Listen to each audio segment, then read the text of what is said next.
Well, again, conversations we've had throughout the weekend have been for, again, we just had a discussion about dealerships. We just talked to Anchor about portable energy. But one thing that comes up all the time is, okay, what's going to happen to the grid? And what's going to happen with all these EVs that we're charging, all this new energy usage? I mean, it's not that energy has been front of mind for a lot of people for a long time, but the work that COIL is doing is really focused on how do we help people understand where things are going with the use of energy that they do have. So let's unpack that first. I said that kind of high level. What is COIL up to, John? What are you guys doing? Absolutely. First of all, I want to thank you for inviting me. That place is great. COIL is a turnkey EV solution, nationwide leader on this industry.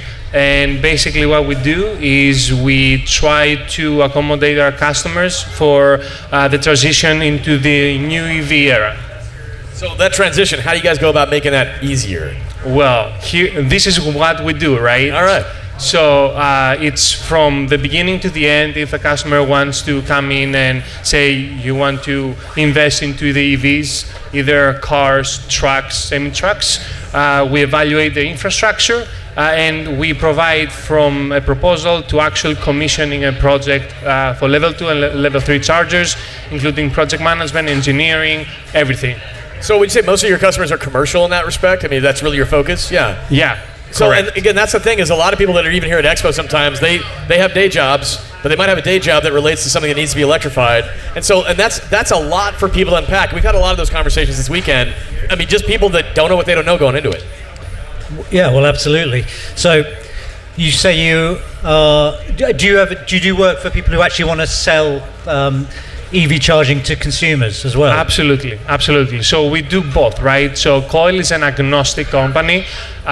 We do whatever the customer likes. So I see ChargePoint, I see other manufacturers out there. I'm working closely with other partners like Nuvi.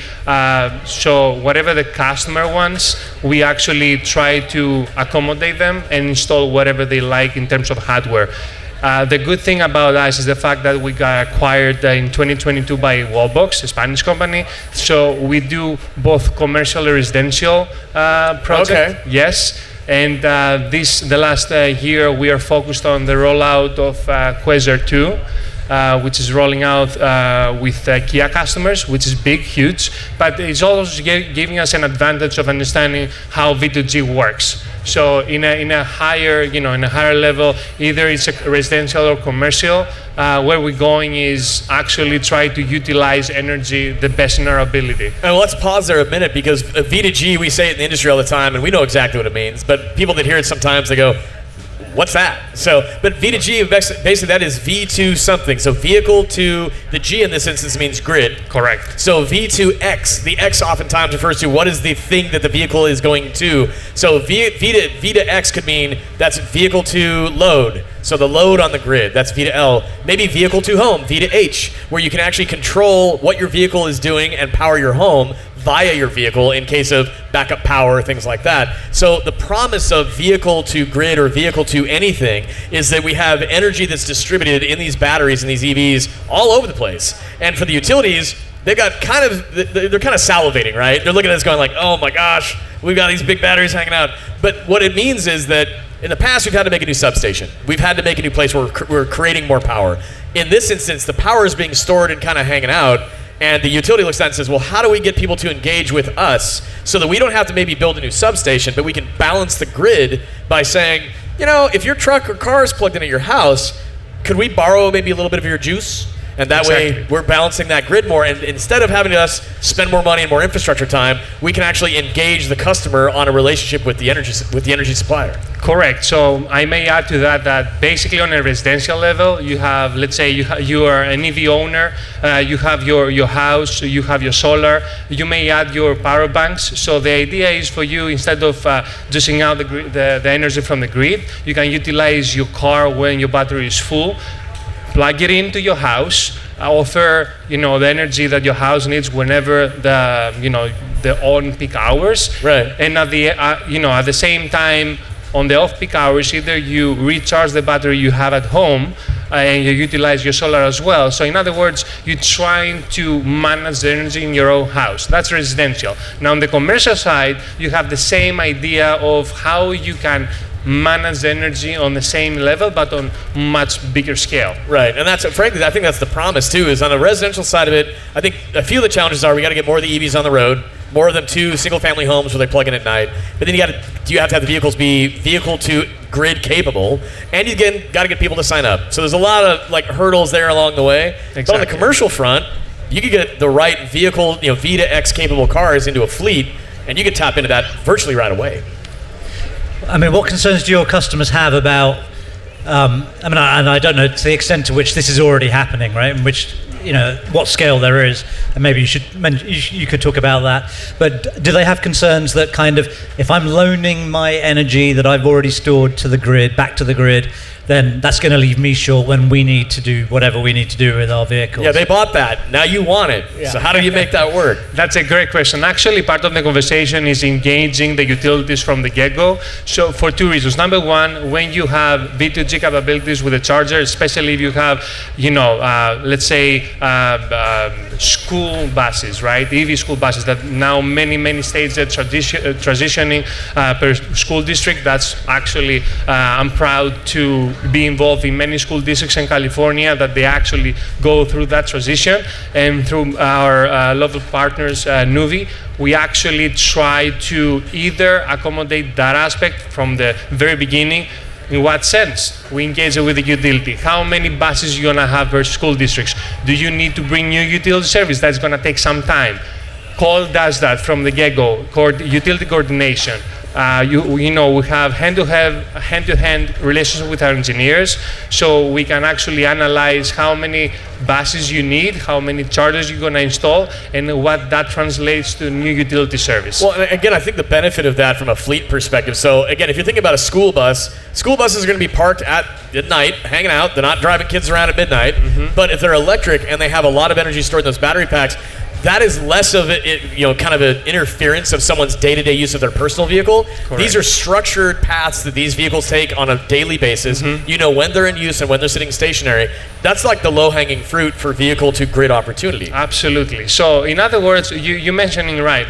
We see the whole thing as you have the morning route of the bus, and then it sits there for 5-6 hours, takes energy as needed, and then you go out on the road. In the meantime, though, the big idea is the V2G aspect incorporates to microgrid settings. So in other words, what we're trying to do in a couple of school districts that really, see the future in this is utilizing the energy accordingly for two reasons. Number one, not to get hit with penalties from the utility. So if you draw too much juice, they'll charge you more. Exactly. Yeah. Number one. Number two is for really, outside of the urban areas, school districts, you have to have a plan, emergency plan, for you to electrify the school with critical loads if you have extreme weather or the utility for some reason you have a power outage. So you have to be able to find solutions around that, and this is what the microgrid does. And I think that what we're talking about too is so much there's a technical challenge, but there's a lot of bean counting that goes into this for someone to say, actually, we could make the math on this work, and it's not going to disrupt how we move our kids around from a school district, for example. Absolutely. And so I think the selling opportunity for that is a little bit more straightforward, and because again, you're not going into someone's personal ownership experience as much as you're leveraging a partner that has a wide scale of a fleet. So what's the commercial sort of upside for, just in terms of actual dollars and cents? What is how much money can they really make from selling their electricity back to the grid? Absolutely. Well, to be honest, the microgrid setting has a 15-year-old ROI.